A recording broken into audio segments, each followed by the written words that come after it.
ഇമാം ഇബ്നു മാജയും തബറാനിയും അബൂ ഉമാമ അൽ ബാഹിലി റളിയല്ലാഹു അൻഹുവിൽ നിന്ന് നിവേദനം ചെയ്യുന്ന ഒരു ഹദീസ്, പ്രസ്തുത ഹദീസ് കുറ്റമറ്റ പരമ്പരയിലാണ്. ഷെയ്ഖ് അൽബാനി റഹ്മത്തുള്ളാഹി അലൈഹി അതിനെ ഹസൻ എന്ന് വിശേഷിപ്പിച്ചിട്ടുണ്ട്. അബൂ ഉമാമ അൽ ബാഹിലി റളിയല്ലാഹു അൻഹു പറയുകയാണ്, നബി സല്ലല്ലാഹു അലൈഹി വസല്ലമ തങ്ങൾ പറഞ്ഞു, ഇസ്മുല്ലാഹിൽ അഅ്ളമുൽ ലദീ ഇദാ ദുഇയ ബിഹി അജാബ് ഫീ സുവരിൻ സലാസ്. ഇസ്മുല്ലാഹിൽ അഅ്ളം അല്ലദീ ഇദാ ദുഇയ ബിഹി അജാബ്.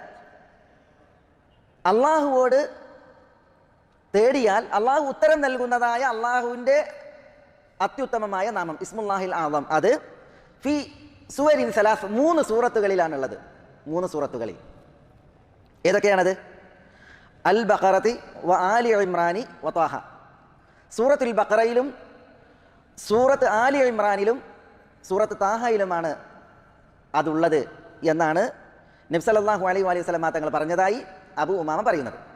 അപ്പോൾ സൂറത്തുൽ ബഖറ, ആലി ഇമ്രാൻ, സൂറത്ത് താഹ, ഈ 3 സൂറകളിൽ ഇസ്മുല്ലാഹിൽ അഅ്ളം ഉണ്ട് എന്ന് നബി സല്ലല്ലാഹു അലൈഹി വസല്ലമ തങ്ങൾ പറഞ്ഞു. ഈ ഹദീസ് റിപ്പോർട്ട് ചെയ്ത റാവി, അബൂ ഉമാമ അൽ ബാഹിലിയിൽ നിന്നുള്ള റാവി അൽ ഖാസിം ഇബ്നു അബ്ദുറഹ്മാനാണ്. അൽ ഖാസിം ഇബ്നു അബ്ദുറഹ്മാൻ അദ്ദേഹം പറയുകയാണ്, ഫൽതമസ്തുഹ ഇന്നഹുൽ ഹയ്യുൽ ഖയ്യൂം. ഞാൻ ഈ 3 സൂറകളിൽ വന്ന അള്ളാഹുവിൻ്റെ പേര് പരിശോധിച്ചു, അന്വേഷിച്ചു. അപ്പോൾ ആ പേര് അൽ ഹയ്യുൽ ഖയ്യൂം എന്നുള്ളതാണ്. അത് റാവി അൽ ഖാസിം ബിൻ അബ്ദുറഹ്മാൻ പറയാണ്. ഏതൊക്കെയാണ് ആ ആയത്തുകൾ? സൂറത്തുൽ ബഖറയിൽ ആയത്തുൽ കുർസിയുടെ തുടക്കത്തിൽ അല്ലാഹു ലാ ഇലാഹ ഇല്ലാഹു അൽ ഹയ്യുൽ ഖയ്യൂം ലാ തഖുദുഹു സിനത്തുൻ വലാ നൗം. അവിടെ അല്ലാഹു ലാ ഇലാഹ ഇല്ലാഹു അൽ ഹയ്യുൽ ഖയ്യൂം എന്ന് വന്നു. അത് സൂറത്തുൽ ബഖറയിൽ. ഇനി ആലി ഇമ്രാനിൽ അതിന്റെ തുടക്കത്തിൽ അലിഫ് ലാം മീം അല്ലാഹു ലാ ഇലാഹ ഇല്ലാഹു അൽ ഹയ്യുൽ ഖയ്യൂം. അപ്പോൾ ആലി ഇമ്രാന്റെ തുടക്കം അല്ലാഹു ലാ ഇലാഹ ഇല്ലാഹു അൽ ഹയ്യുൽ ഖയ്യൂം എന്നാണ്. അപ്പോൾ അവിടെ അൽ ഹയ്യുൽ ഖയ്യൂം എന്ന്. മൂന്നാമത്തേത് സൂറത്ത് താഹയിലാണ്. സൂറത്ത് താഹയിൽ അല്ലാഹു സുബ്ഹാനഹു വ തആല പറഞ്ഞു, വഅനതിൽ വുജൂഹു ലിൽ ഹയ്യിൽ ഖയ്യൂം വഖദ് ഖാബ മൻ ഹമല ദുൽമ. അന്ത്യനാളിൽ മനുഷ്യകുലം അള്ളാഹുവിന് കീഴ്പ്പെടുന്നതിനെ ഉണർത്തിക്കൊണ്ട് അള്ളാഹു പറയാണ്, വഅനതിൽ വുജൂഹ് ലിൽ ഹയ്യിൽ ഖയ്യൂം. അൽ ഹയ്യുൽ ഖയ്യൂമായ അള്ളാഹുവിൻ്റെ മനുഷ്യർ കീഴ്പ്പെടും. വഖദ് ഖാബ മൻ ഹമല ദുൽമ. അന്യായം വഹിച്ച് അന്ത്യനാളിലേക്ക് വരുന്നവൻ പരാജയപ്പെട്ടിരിക്കുന്നു. അപ്പോൾ ഇവിടെ നബിയുന മുഹമ്മദ് സല്ലല്ലാഹു അലൈഹി വസല്ലം തങ്ങൾ പറഞ്ഞത് സൂറത്തുൽ ബഖറയിൽ, ആലി ഇമ്രാനിൽ, സൂറത്ത് ത്വാഹയിൽ, ഇവയിലാണ്, ഈ 3 സൂറകളിലാണ് ഇസ്മുൽ ആദം, അള്ളാഹുവിൻ്റെ ഇസ്മുൽ ആദം ഉള്ളത്. അപ്പോൾ ഈ 3 സൂറകളിൽ വന്ന അള്ളാഹുവിൻ്റെ ഇസ്മുൽ ആദം ഏതാണ്? ഹദീസ് റിപ്പോർട്ട് ചെയ്ത റാവി അൽ ഖാസിം ഇബ്നു അബ്ദുറഹ്മാൻ പറഞ്ഞത് അൽ ഹയ്യുൽ ഖയ്യൂം എന്ന നാമാണ്.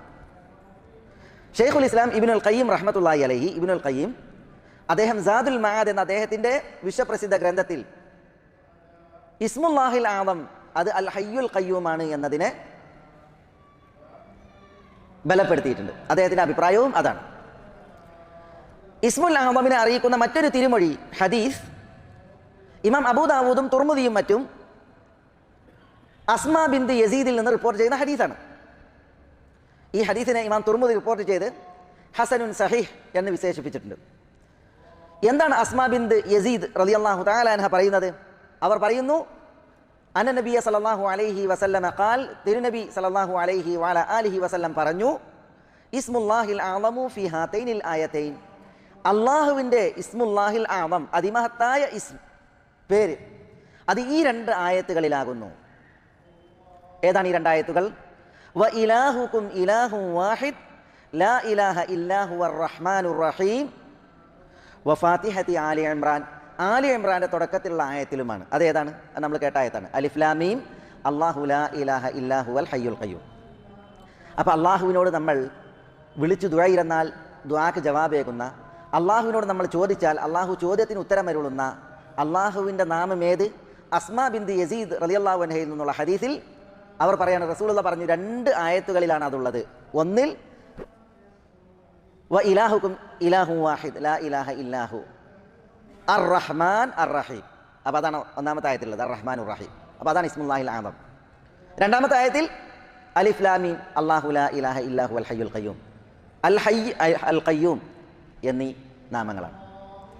അപ്പോൾ ഈ രണ്ടാമത്തെ ഹദീസിൽ രണ്ട് നാമങ്ങൾ അല്ല, അർ റഹ്മാൻ അർ റഹീം എന്നീ നാമങ്ങൾ ചേർത്തതും അൽ ഹയ്യ് അൽ ഖയ്യൂം എന്നീ നാമങ്ങൾ ചേർത്തതും ഇസ്മുല്ലാഹിൽ ആദമാണ് എന്ന് ഈ ഹദീസ് അറിയിക്കണം. ഈ ഹദീസും കുറ്റമറ്റതാണ്. ഇമാം തുർമുദി അതിനെ ഹസനുൻ സഹീഹ് എന്ന് വിശേഷിപ്പിച്ചു.